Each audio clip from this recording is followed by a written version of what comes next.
Bien chers amis de Rive 54, randonneuses et randonneurs, bien le bonjour à tous. Regardez ce cadre superbe qu'on a découvert encore ce matin.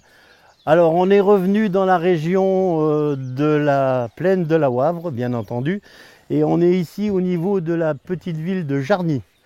Et on vous a emmené ici simplement parce que on vous a fait, regardez un peu derrière vous, on vous fait découvrir le confluent de l'Iron et du Longeau. Aujourd'hui, notre découverte, elle va se situer sur le Longeau. On va partir donc du confluent pour remonter vers sa source qui se situe aux étangs de Longeau sur la commune de Annonville-sous-les-Côtes.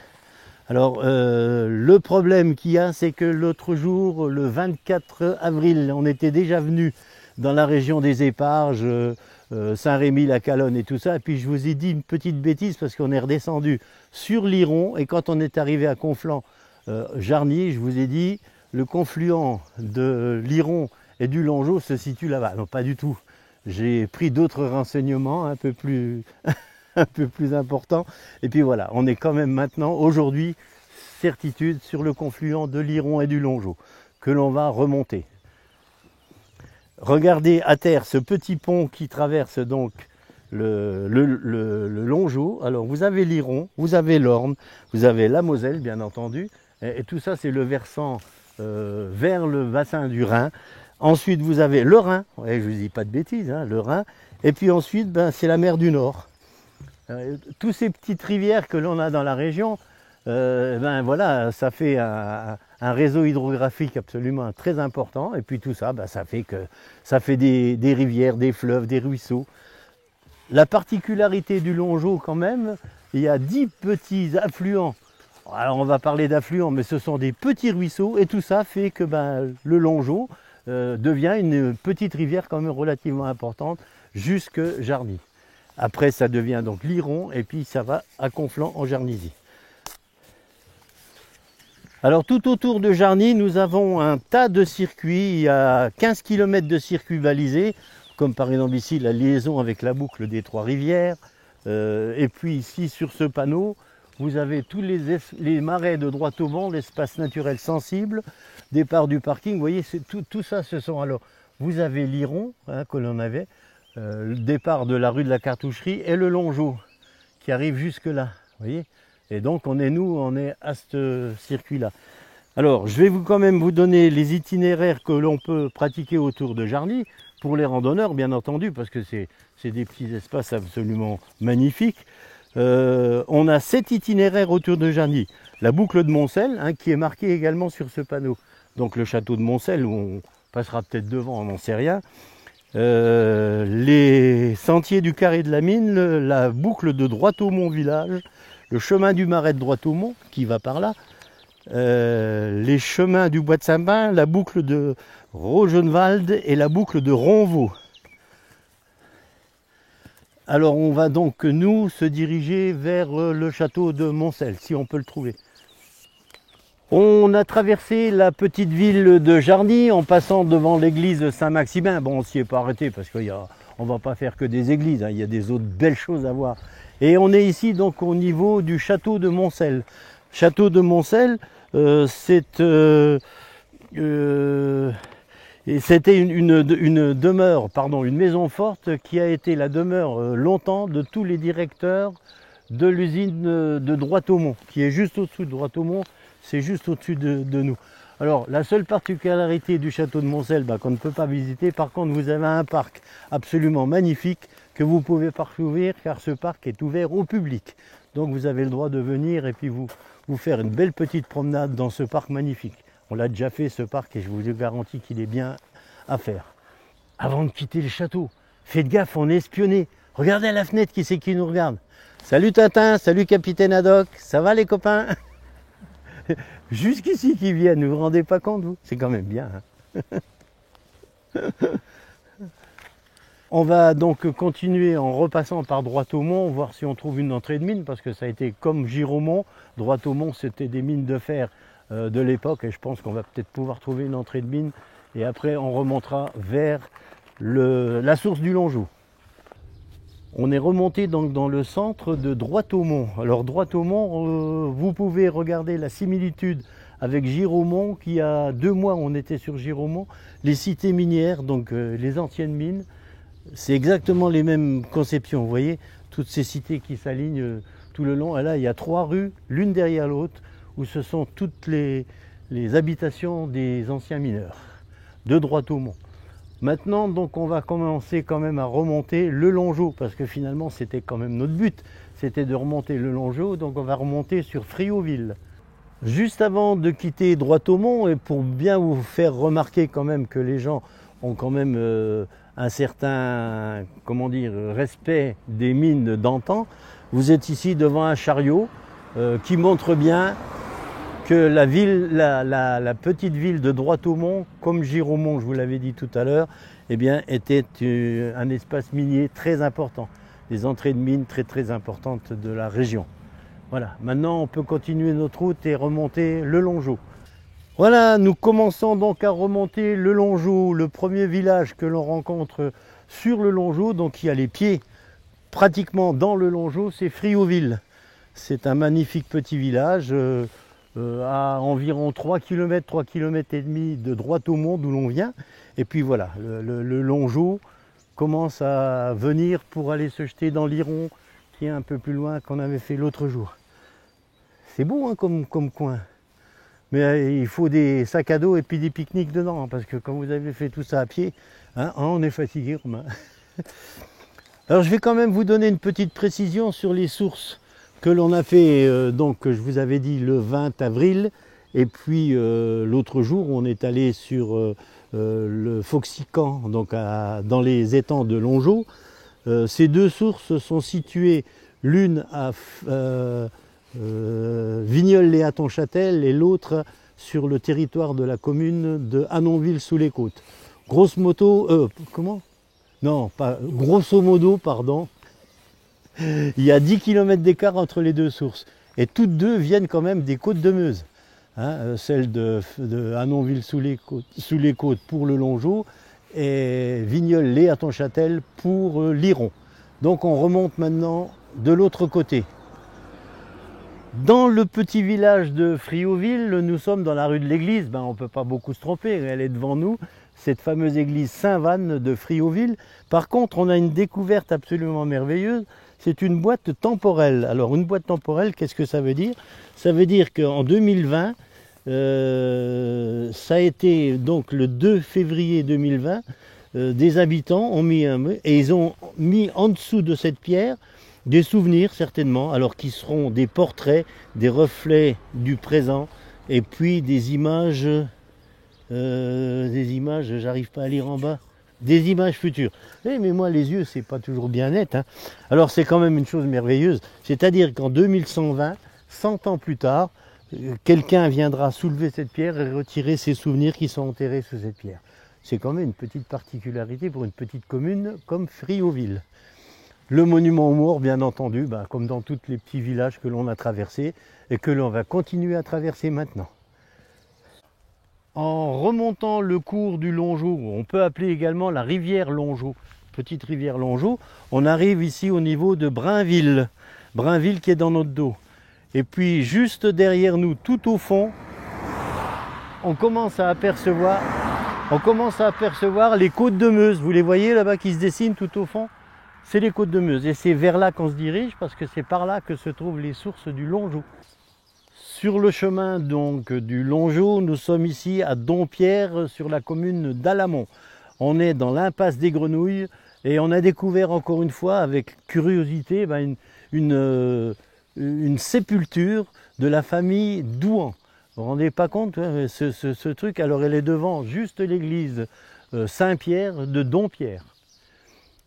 Si on ne cherche pas, on ne les trouve pas toutes ces découvertes, c'est quand même merveilleux. Hein. On est dans un petit village, on le traverse, on dit oh tiens on va s'arrêter là, puis voilà on fait, parce que ça c'est quand même pas commun. Hein. Alors devant cette sépulture, donc la famille Douan devait être une famille très influente dans la région. Commune d'Alamont, juste à l'entrée du village de Alamont, on est devant la mairie du village. Par contre, une particularité que l'on a vue de la route, c'est une croix de Lorraine pour le monument aux morts, pour les victimes de la Première Guerre mondiale et sur le côté de la Seconde Guerre mondiale. Pardon. C'est quand même une petite particularité également, une découverte sur le chemin du Longeau. Deux petits villages successifs. On a d'abord traversé Moulotte et maintenant on est à Harville. C'est distant de, on va dire, 400-500 mètres en gros. Donc c'est la commune de Harville et Moulotte. Et particularité de ce petit village, c'est le petit clocheton qui est au-dessus de la mairie de Harville. C'est pas commun, c'est pour ça qu'on s'est arrêté et puis qu'on l'a filmé. Parce que c'est quand même une image un petit peu insolite, disons. On vient de rentrer dans le petit village de Marchéville en Wavre. On est au niveau d'une découverte un peu délabrée, il faut le dire. Mais par contre, on se demande ce que pouvait être à l'origine ce bâtiment. Aucune idée. Si quelqu'un peut nous renseigner sur ce qu'est ce bâtiment, ça nous ferait bien plaisir. Par contre, on a retrouvé encore une fois la descente du Longeau qui se dirige maintenant vers Fresnes-en-Wavre, que l'on va continuer à redescendre. On est au niveau donc de l'église de Marchéville en Wavre. C'est un petit village qui est totalement resté dans son jus. Vous voyez ce petit chenal qui contourne le village et puis qui se dirige vers Fresnes-en-Wavre qui est environ à 4 km d'ici. C'est quand même un petit endroit merveilleux. Et puis bien sûr la mairie-école que vous avez juste à côté de l'église. Bon, c'est pas le tout, maintenant qui me fait marcher. Alors on va se diriger vers Fresnes-en-Wavre. J'en ai marre de ce métier-là. Alors, oh, par contre, regardez la découverte, les côtes de Meuse. Merveilleux, regardez si c'est beau. C'est beau comme tout. Alors attends, où c'est qu'il est le village? Parce qu'on n'est pas arrivé encore. Hein. Ah, le voilà là-bas. Ah bah ça va. Bon, allez, à tout à l'heure, hein, Romain. Ah, bah tout doucement, on arrive du côté de Fresnes-en-Wavre. C'est à 3 km 500. Mais avant, on va aller à Sceaux-les-Champions. Parce qu'on est tout près. Ah, bah tenez, vous vous souvenez quand on était à Fresnes-en-Wavre, on avait filmé une stèle où on parlait de Louis Pergaud. C'était donc l'auteur de la guerre des boutons. Bah, malheureusement, cet homme est décédé le 8 avril 1915 dans ce bosquet que vous voyez derrière moi tout au fond.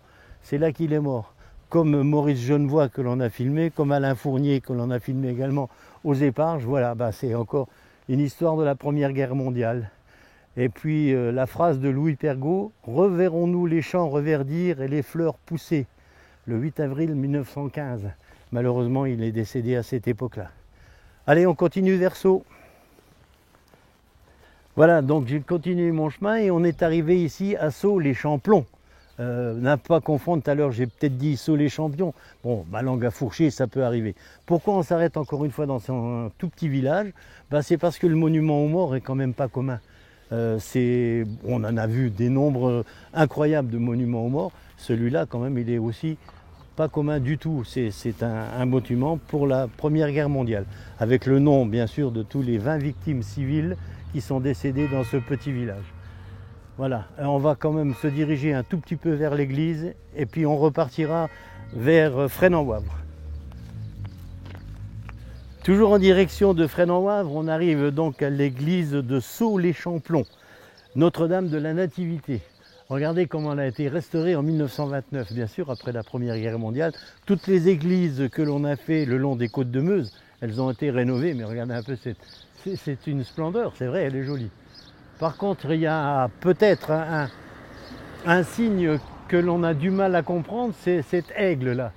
Bon, c'est tout. Ça doit être un symbole de je ne sais pas quoi, mais bon, c'est bizarre sur une église catholique de voir un aigle qui ressemble beaucoup à l'aigle allemand. Mais bon, on n'en sait pas plus, donc on ne fera pas de commentaires. Allez, on va essayer de découvrir maintenant Fresnes-en-Wavre.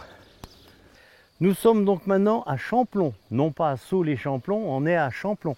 Et à Champlon, on a découvert également une histoire, et grâce aux renseignements fournis par deux dames du village, on a une histoire sur cette croix. Imaginez-vous quand même que pendant la Deuxième Guerre mondiale, cette croix était dans un bras du Longeau. Vous le voyez, ce petit bras, il est à sec aujourd'hui.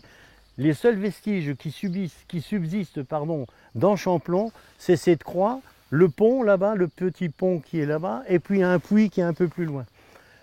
L'histoire de la croix, donc elle est restée dans l'eau, Elle a été retrouvée après la Deuxième Guerre mondiale avec un seul bras, un clou qui tenait le Christ, et puis voilà. C'est-à-dire qu'après la Deuxième Guerre mondiale, il ne restait que ça. Le village a été entièrement rasé. Une dernière précision, donc ce sont les Américains, quand ils sont venus libérer, après la Deuxième Guerre mondiale, libérer l'endroit de Lorraine, qui ont retrouvé cette croix dans le bras du Longeau. Alors donc on est donc toujours à Champlon et juste à l'entrée de Fresnes. Champlon et Fresnes, ça se touche, hein. C'est l'entrée de Fresnes et c'est donc le Longeau qui arrive maintenant et qui va traverser Fresnes. On ne fera aucun commentaire sur Fresnes puisqu'il y a un mois environ, on est venu à Fresnes-en-Wavre déjà et on a visité toute la ville, l'église, etc. Enfin, et puis la statue du général Marguerite. Donc on ne fera pas. Par contre, on va essayer de savoir, on a trouvé une nouvelle construction qui ressemble étrangement à celle que l'on a découvert à Marchéville en Wavre. C'est exactement pareil. Celle-là est en bien meilleur état. Maintenant, à quoi servait-elle? On n'en sait encore rien. Mais effectivement, on a émis la possibilité que ce soit un espèce de carlet que l'on descendait dans la rivière, qui n'est pas profonde, pour recueillir soit des écrevisses ou des poissons, on ne sait pas. Mais enfin, ça ressemble, non pas étrangement, mais ça ressemble absolument comme celle de Marchéville. Par contre, celle-là, elle est en bon état. Voilà, par contre, c'est exactement la même qu'à Marchéville en Wavre, il n'y a pas de problème. Mais l'utilité et à quoi servait-elle? Ben, il va falloir qu'on cherche un petit peu pour avoir quelques souvenirs, savoir à quoi ça pouvait servir. Mais ça, la vie que l'on aimait maintenant en étant sur place, ça ressemble étrangement, hein, avec une petite cascade, à simplement comme un carlet, peut-être. Hein, peut-être, ce ne sont que des suppositions. À quelques kilomètres, 2-3 kilomètres à peine de Fresnes-en-Wavre, on arrive à la base de loisirs du Colvert. C'est la base de loisirs de Bonzé, où il y a un magnifique étang. Il y a de nombreuses caravanes qui viennent ici en été pour regarder un peu cette base de loisirs. C'est quand même, voilà, avec un terrain de camping qui est tout près, des toboggans. Ah, c'est bien aménagé, hein. C'est un petit peu l'exemple du lac de Madime en plus petit, hein, en plus petit. C'est beau, hein. Regardez un peu cet espace qu'on ne connaissait pas. On peut aller au bord de l'étang? Non? Oui? Bon, alors on y va. Bon Romain, j'espère que tu as pris ton maillot de bain. Tu vas monter sur le toboggan et moi je vais filmer d'en bas, hein. Regardez, c'est quand même une base de loisirs qui est quand même très intéressante. Avec des postes de surveillance, regardez ces chaises, les gens sont surveillés. En face de vous, vous avez un restaurant. Renseignez-vous si au niveau du déconfinement Covid, il y a possibilité peut-être de venir déjà maintenant manger au restaurant. Le 9 mai, ça sera presque sûr. Avec la distanciation. Juin. Pardon, ah oui, excusez-moi monsieur Romain. 9 juin, c'est vrai, on ne sait plus comment on vit. Vous pourrez éventuellement venir en gardant les distanciations sociales parce que voilà, malheureusement le confinement n'est encore pas terminé. Mais ça s'annonce bien.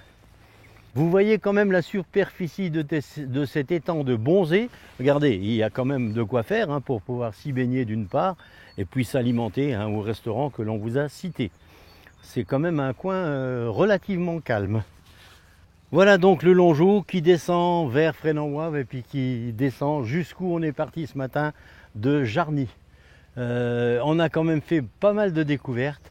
Je pense qu'on ne va pas continuer plus loin parce que les Éparges on les a fait, Saint-Rémy-la-Calonne on l'a fait, le Foxican, d'où est la source du Longeau? La source elle n'est pas identifiable simplement parce que quand on arrive aux étangs de Longeau, ce sont plein de petits ruisseaux qui forment 2 étangs. Il y a 2 étangs et puis de là part le Longeau. Alors il descend des côtes de Meuse et puis voilà, il fait tout ce chemin qu'on a remonté ce matin. Je pense, amis randonneuses et randonneurs et amis de Rive 54, qu'on va arrêter pour aujourd'hui cette découverte. Je pense qu'elle vous a encore une fois bien fait plaisir parce qu'on a quand même découvert plein de choses sur ce chemin. Et puis à la prochaine émission. À bientôt.